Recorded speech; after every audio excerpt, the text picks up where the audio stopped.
Everyone, আসসালামু আলাইকুম। কেমন আছেন সবাই? আশা করি ভালো আছেন। এসআই টেকনোলজি 360 চ্যানেলের পক্ষ থেকে জানাই অভিনন্দন। আমি আজকে আপনাদের ভিডিওতে দেখাবো আমরা যারা প্রাইম ব্যাংকের ক্লায়েন্ট, সো আমরা প্রাইম ব্যাংকের যে অ্যাপস আছে, প্রাইম অ্যাপস, আমরা অনেকেই এই অ্যাপসটা লগ ইন করছি, বাট লগ ইন করার পর এটাতে কীভাবে ফান্ড ট্রান্সফার করতে হয়, অর্থাৎ অ্যাকাউন্ট থেকে কীভাবে আমার নগদে বা অন্য কোনো যে কোনো নগদ অ্যাকাউন্টে কীভাবে ট্রান্সফার করতে হয় সেটা আমরা জানি না। সো আমি আজকে ভিডিওতে দেখাবো কীভাবে আমার ওন অ্যাকাউন্ট থেকে অর্থাৎ প্রাইম ব্যাংকে অ্যাপসে লগ ইন করে কীভাবে আমরা সেই ফান্ড ট্রান্সফার করতে পারবো নগদে। আমি কিন্তু বিকাশে কীভাবে করবেন সেটা কিন্তু আমার ভিডিওতে কিন্তু আমার চ্যানেলে কিন্তু দেওয়া আছে। সো আমি আজকে আপনি নগদে কীভাবে করবো সেটা দেখানোর চেষ্টা করব। সো প্রথমে আমাদের অবশ্যই প্রাইম ব্যাংকটা ইনস্টল করে আমাদের প্রাইম ব্যাংকের অ্যাপসটা লগ ইন করতে হবে। সো আমি ভিডিওতে কীভাবে লগ ইন করতে হবে সেটা দেখাচ্ছি না, আমি শুধুমাত্র ভিডিওতে দেখাবো কীভাবে লগ ইন করার পর অ্যাপস লগ ইন করার পর কীভাবে আপনারা সেই অ্যাপসটা লগ ইন করার পর কীভাবে সেই অ্যাপসটা থেকে ফান্ডটা ট্রান্সফার করবেন সেই বিষয়টা আমি দেখানোর চেষ্টা করব। সো আপনারা ভিডিও শুরু করার আগে যারা এখনো পর্যন্ত আমার এই চ্যানেলটা সাবস্ক্রাইব করেন নাই, দয়া করে আপনারা আমার এই চ্যানেলটা সাবস্ক্রাইব করে দেন। চলুন আবার ভিডিও শুরু করব। প্রথমে আমাদের অ্যাপসটা লগ ইন করতে হবে। অ্যাপস লগ ইন করার জন্য ইউজার নেম আর পাসওয়ার্ডটা লাগবে, যেটা আমরা অ্যাপস খোলার ক্ষেত্রে আমরা দিয়েছি। ওইটা দিয়ে আমরা অ্যাপসটা লগ ইন করে নেবো। লগ ইন করার পর আমার অ্যাকাউন্ট ডিটেলস থাকবে। এবার নিচে আমরা অনেকগুলো অপশন দেখতে পাবো। সো যেহেতু আমরা ট্রান্সফার করবো, ফান্ড ট্রান্সফার দেখা যাচ্ছে ফান্ড ট্রান্সফার নামে একটা অপশন, এখানে ক্লিক করলে ফান্ড ট্রান্সফার করার জন্য যতগুলো ওয়ে আছে সবগুলো এখানে দেওয়া আছে। সো এখান থেকে আমি যেহেতু নগদে ফান্ড ট্রান্সফার করবো, আমি নগদে ক্লিক করবো। নগদে ক্লিক করার সাথে সাথে আমাদের যে প্রথম কাজটা করতে হবে, এখানে আমরা দুই নম্বরে দেখতেছি এটা কাজ আছে, সেটা হচ্ছে সিলেক্টেড অবলিক অ্যাড বেনিফিশিয়ারি, অর্থাৎ আমি যে অ্যাকাউন্টে টাকা পাঠাবো নগদ অ্যাকাউন্ট, সেই অ্যাকাউন্টটা প্রথমে আমাকে অ্যাড করতে হবে। সো আমি ডিডি দেওয়া আছে অ্যাড, ওই অ্যাডে ক্লিক করবো। ওই অ্যাডে ক্লিক করার সাথে সাথে আমাদের আরেকটা ইন্টারফেসিং নিয়ে যাবে, যেখানে আমাদের দিতে বলবে অর্থাৎ এই নগদ নাম্বারটা। সো আমি যে নাম্বারে টাকা পাঠাবো, অর্থাৎ যে নাম্বারে আমি টাকাটা সেন্ড করব, ঠিক সেম নাম্বারটা আমরা এখানে বসাই দেবো। বসানোর পরে এবার নিচে দেখতেছি বেনিফিশিয়ারি নেম, এটা আসলে যাতে নাম্বারটা আমি সেভ করতেছি এটা একটা নাম দিয়ে সেভ করে রাখতে পারি, যাতে আমি লেনদেন করার ক্ষেত্রে সেই নামটা দেখে আমি সিলেক্ট করতে পারবো। তো এর নিচে দেখতেছি সাবমিটে ক্লিক করলে 2-1 সেকেন্ডের মধ্যে প্রসেসিং হবে।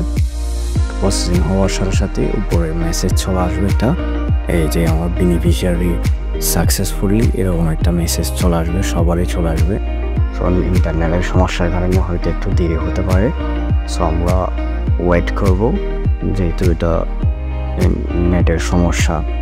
সো ওই কারণে আমরা 5-10 সেকেন্ড যাই সময় লাগে। তো দেখা যাচ্ছে মেসেজটা চলে আসছে, বেনিফিশিয়ারি অ্যাডেড সাকসেসফুলি। এবার আমরা বেনিফিশিয়ারি ম্যানেজমেন্টে ক্লিক করে আবার ব্যাকে চলে যাব। এবার প্রথমে আমরা transfer form selected account oblique card, অর্থাৎ আমি যে অ্যাকাউন্ট থেকে টাকাটা পাঠাবো সেই অ্যাকাউন্টটা সিলেক্ট করবো।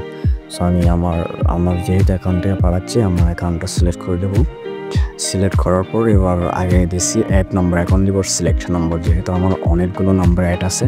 সো আবার বেনিফিশিয়ারি থেকে আমার নাম্বার সিলেক্ট করবো, সিলেক্টে ক্লিক করবো। সিলেক্টে ক্লিক করার সাথে সাথে আমার এই অ্যাপসের মধ্যে যতগুলো অ্যাড করছি সবগুলো নাম্বার কিন্তু একসাথে চলে আসবে। মানে এই পর্যন্ত আমি লেনদেন করার ক্ষেত্রে যতগুলো নাম্বার অ্যাড করছি সবগুলো নাম্বার একসাথে কিন্তু এখানে শো হবে। শো হওয়ার ক্ষেত্রে এবার আমি কীভাবে টাকাটা পাঠাবো, আমি যে নাম্বারটা সেভ করার একটা নাম দিছি অবশ্যই, যাতে আমি নাম্বারটা চিনতে পারি। এই নামটা নিচে চলে আসছে, সেই নামটা সিলেক্ট করব। সিলেক্ট করার পর মোবাইল অ্যাকাউন্ট নাম্বার এটা অটোমেটিক্যালি এখানে পেস্ট হয়ে যাবে। আবার আরেকবার তো আবার নিচে দেখতেছি ট্রান্সফার অ্যামাউন্ট 50 টাকা থেকে শুরু করে 50,000 টাকা পর্যন্ত আমরা দিতে পারি। সো আমি ট্রান্সফার অ্যামাউন্ট দিছি, ও ট্রান্সফার ইনফরমেশন এটা আমরা যে কোনো একটা কিছু দিতে পারি, ইংলিশের মধ্যে যে কোনো একটা কিছু দিলেই হবে, সেটা কোনো সমস্যা হবে না। ইংলিশে বা একটা লেটার দিলেও হবে। সো এবার আমরা দেখতেছি SMS তারপর নিচে দেখতেছি রিকোয়েস্ট ওটিপি। সো আমরা রিকোয়েস্ট ওটিপিতে ক্লিক করলে তখন খোলার ক্ষেত্রে আমরা যে সিমটা ইউজ করি সেই সিমটা এই ওটিপি যাবে। সো এখানে দেখতেছি ট্যাপ টু কনফার্ম। এখানে আমি যে অ্যাকাউন্টে টাকা বাড়াচ্ছি সেই অ্যাকাউন্টের ডিটেলস চলে আসবে, নাম সহ ওই নগদ অ্যাকাউন্ট খান নামে সেই ডিটেলস চলে আসবে। সো চলে আসার পর আমরা নিচে যদি ট্যাপ টু কনফার্মে ক্লিক করি, আমার সেই সিমের নাম্বারে যে সিমটা দিচ্ছি সেই নাম্বারে একটা ওটিপিটা যাবে। ওটিপিটা যাওয়ার পর আমি এখানে পেস্ট করে সাবমিট করার সাথে সাথেই 2-3 সেকেন্ড একটু ওয়েট করবো। ওয়েটের সাথে সাথে কিন্তু ট্রান্সফার সাকসেসফুলি কিন্তু আমার লেনদেনটা হয়ে গেছে।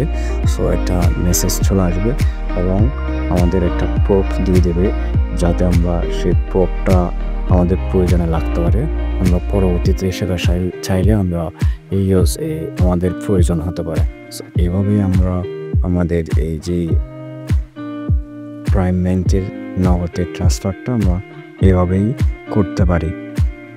আর আপনারা যদি ভিডিও না দেখে অবশ্যই না বুঝলে অবশ্যই জানাবেন। আর আমার ইউটিউব চ্যানেলে কিন্তু প্রথমেই দেওয়া আছে কীভাবে আমরা ইন্টারনেটে প্রাইম ব্যাংকের অ্যাপসটা লগ ইন করবো এবং বিকাশে কীভাবে ট্রান্সফার করবো, এ ধরনের ভিডিও কিন্তু দেওয়া আছে। আমি কিন্তু সেটা ডেসক্রিপশন বক্সে দেওয়ার চেষ্টা করব। আর যারা এখনও পর্যন্ত আমার এই চ্যানেলটা সাবস্ক্রাইব করেন নাই, দয়া করে আমার এই চ্যানেলটা সাবস্ক্রাইব করবেন। ধন্যবাদ সবাইকে। আসসালামু আলাইকুম।